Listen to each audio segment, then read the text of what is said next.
Rusiyanın cəbhə xəttindəki mövcud vəziyyət qane etsə də o sülh danışıqlarına hazırdır. Bunu Rusiya prezidenti Vladimir Putin Təhlükəsizlik Şurasının daimi üzvləri ilə müşavirədə ABŞ prezidenti Donald Trumpın Ukrayna ilə bağlı sülh planına münasibət bildirərkən deyib.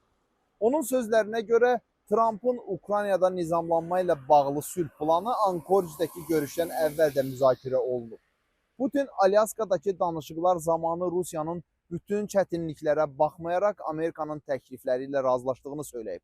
Qeyd edib ki, Alyaska danışıqlarından sonra ABŞ tərəfi Ukraynanın Trumpın sülh planını faktiki olaraq rədd etməsi səbəbindən fasilə verib.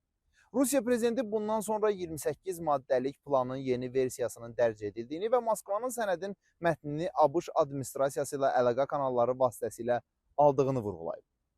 Putin deyib ki, Trumpın sülh planı yekun sülh nizamlanması üçün əsas təşkil edə bilər. Lakin bu sənəd ABŞ Ukraynanın razılığını əldə edə bilmədiyi üçün Rusiya ilə ətraflı müzakirə olunmur.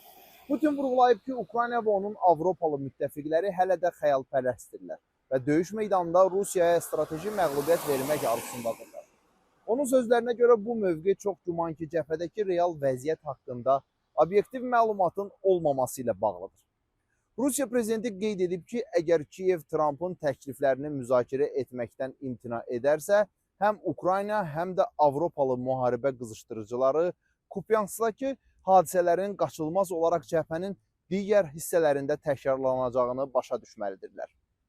Putinin sözlərinə görə, ümumilikdə cəbhədəki vəziyyət Rusiyanı qane edir. Ölkə hərbi yolla xüsusi hərbi əməliyyatın məqsədlərinə çatmaq istiqamətində irəliləyir. Bununla belə Putin Rusiyanın sülh danışıqlarına hazır olduğunu, lakin bunun üçün təklif olunan planın bütün detallarının əsaslı müzakirəsinin tələb olunduğunu söyləyir.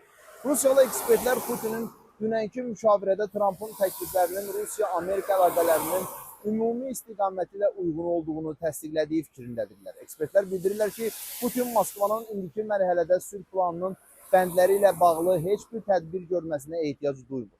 Çünki hazırda top Ukrayna tərəfində. Ekspertlərin fikrincə Ukraynanın planı qəbul edənə qədər Moskvanın hərbi təzyiqi davam edəcək və bundan sonra Rusiya müzakirələrə başlamağa hazır olacaq.